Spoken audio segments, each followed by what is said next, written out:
On the button, and bassist Ross MacIntyre is one of our city's busiest musicians. His playing can be heard on over 75 recordings. He's toured with the likes of Matt Dusk and Emily Claire Barlow, Jesse Cook and Michael K-Sammer, shared the stage with Peter Appleyard, Wynton Marsalis, and Jeff Keezer. Versatile and in demand, we are very happy to welcome to One Mic, One Chair, here's Ross MacIntyre.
But we've never had a chance to actually talk here on the air, so it's nice to see you, and thanks for making some time for us today. We were talking about how you'd already done a gig today. You got this one that is kind of a gig-ish, and then you've got later on you've got another one. You said this is a pretty busy time. Ross, what do you think some of the key elements that make for someone who gets to work a lot as a bass player? What are the tools that you bring to it, or that any working musician brings to it, that allows you to be working as much as probably you are? Oh wow, yeah, that's a good question. I don't know. I guess kind of, yeah. You have to sort of put away. You have to be less. You can't. You have to sort of talk about yourself in a way that might be uncomfortable. But Right. you're really good. So, but there's got to be some traits or some things that you think about that. I mean, you have to be able to play the music, and then beyond that, you have to be reliable. You got to show up on time. You have to answer emails quickly. It's all that stuff that I think makes the difference, especially in a town like Toronto, where there's so many unbelievable bass players. Right. Yeah. There really is. There really is. Yeah. So it's almost like it's nuts and bolts stuff. It is in a lot of ways because the level of playing is kind of it's high for everyone. So it's Exactly. then what separates people up at that That's high right. level. Yeah. What you just did, that was polka dots and moonbeams standard that you did for us. Yeah. And you showed us a couple of different techniques on the bass there. Describe some of the things that you just did there. Well, I guess the main thing was that I played the melody with the bow, which I guess isn't heard in jazz all that often. But the double bass is such a wonderfully versatile instrument. You can get so many different sounds out of it, and it's designed as a classical instrument. So that's why I do a lot of practicing with the bow. What are some of the challenges when you pull out the bow? What are the things? Intonation. Playing in Intonation. tune is always a struggle. Because you can get away with it when you're playing pizzicato, when you're playing with just your fingers, as you usually do in jazz. It's the sound is a little more muffled, but when you're playing with the bow, there's nowhere to hide.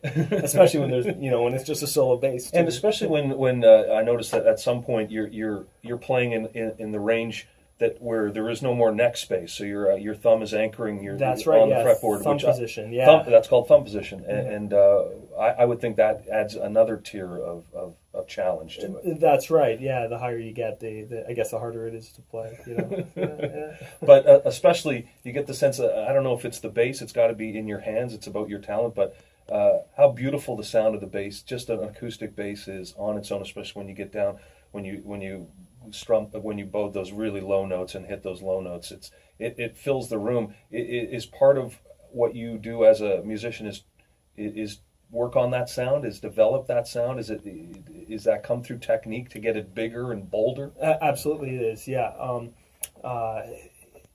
especially with the bow. I mean, with pizzicato as well. But with the bow, it's all about where you're playing it on the string. If you're playing it closer to the bridge or closer to the fingerboard, you get a different sound. And it's just a matter of spending a lot of time with the instrument and getting to know it.